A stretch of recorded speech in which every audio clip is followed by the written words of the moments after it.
रहे हैं ये तिरंगा आप इससे सोच रहे हैं। ये देखिए ये हाथ में लेकर के ये इनको पहचानिए, ये तिरंगे का अपमान नहीं है तो क्या है।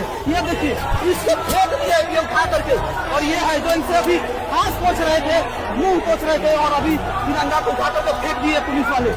इनके लिए देखिए ये क्या ये है, तिरंगा को उठा करके फेंक दिए। अभी हम इनका चेहरा दिखाएंगे कौन है जो इस तरह से क्या आंदोलन दबाने के क्रम में इस तरह से तिरंगे का अपमान किया जाएगा। দর্শক আপনারা দেখলেন এইখানে করে যে দিল্লিতে যে 20 তারিখ 20 জুলাই যে ছাত্র আন্দোলন যেখানে হচ্ছিল সেখানে ছাত্রদেরকে এড়াতে মানে দিল্লি পুলিশের দুশ্মনী, মানে দিল্লি পুলিশের গুন্ডামি। এবং আপনারা দেখেছেন দিল্লি পুলিশের গুন্ডামিটা কি ধরনের গুন্ডামিটা চলেছে। তারপরে এই যে দেখলেন যে ভারতীয় জাতীয় পতাকা মানে আমাদের জাতীয় পতাকা ন্যাশনাল ফ্ল্যাগ, সেই ন্যাশনাল ফ্ল্যাগে গায়ের ঘাম মুছে সেটাকে ফেলে পা দিয়ে চালাচ্ছে কে? একজন মূর্খ মানুষ নয়, একজন সাধারণ মানুষ নয়, একজন জ্ঞানী গুণী যাদেরকে সাধারণ মানুষের টাকাতে পোষা হয় সেই পালতু লোকগুলোকে, সেটা হচ্ছে দিল্লি পুলিশ। দর্শক এইটা ভারতের পতাকাকে এইভাবে অবমাননা আর কত সহ্য করবেন? এটা যদি একটা সাধারণ মানুষ হতো, একটা পাগল মানুষ হতো, একটা আলাদা ব্যাপার, কিন্তু এখানে পুলিশ কর্মী সেই ভারতীয় ন্যাশনাল ফ্ল্যাগকে পা দিয়ে গড়াচ্ছে। চোখে পড়বে না এগুলো গদি মিডিয়া, কারণ গদি মিডিয়া বিক্রি হয়ে গেছে, বিক্রি হয়ে গেছে গদি মিডিয়ারা। এইগুলো চোখে পড়বে না তাদের, তারা দেখাবে না। তারা কোনগুলো দেখাবে? যে সোনাম ওয়াংচুক বিদেশি এজেন্ডা, বিদেশে বিক্রি হয়ে গেছে, এইগুলো দেখাবে। জনগণ আপনারা বুঝতে পারছেন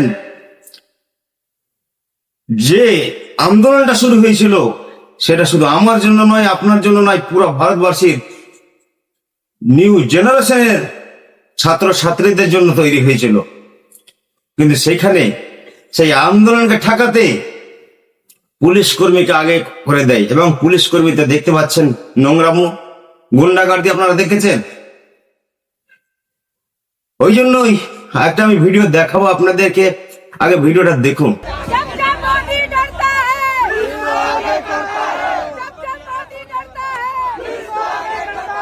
দর্শক দেখলেন ভিডিওতে, जब जब मोदी डरता है पुलिस को आगे करता है। একদম আমার তো মনে হচ্ছে তাই। যখন আমাদের দেশের প্রধানমন্ত্রী ভয় পায় তখন কিন্তু পুলিশকে আগে করে। এইখানে একটা বুঝাই যাচ্ছে সাপ সাপ, যেভাবে ছাত্রদের উপর অত্যাচার করা হলো, যেভাবে মার দেওয়া হলো ছাত্রদের উপর, এমন এমন ভিডিও আমি আপনাদের দেখাতে পারছি না, যেভাবে অত্যাচার হয়েছে ছাত্র সমাজের ওপর। দর্শক আপনারা হয়তো সবই দেখেছেন, কি বলবেন? এইভাবে আর কতদিন বাক রোধ করে রাখবে আমাদের দেশের নেতারা? তবে সাধারণ জনসাধারণ জেগেছে, মানুষ বুঝতে পেরেছে কাদেরকে আমরা ক্ষমতায় নিয়ে এসেছি। দর্শক আপনাদের মূল্যবান মতামত আমার এই ফেসবুকের কমেন্ট সেকশনে অবশ্যই বলে যাবেন, এবং ভিডিওটা ঝড়ের গতিতে শেয়ার করবেন। ভালো থাকবেন, সুস্থ থাকবেন, দেখা হচ্ছে নেক্সট ভিডিওতে।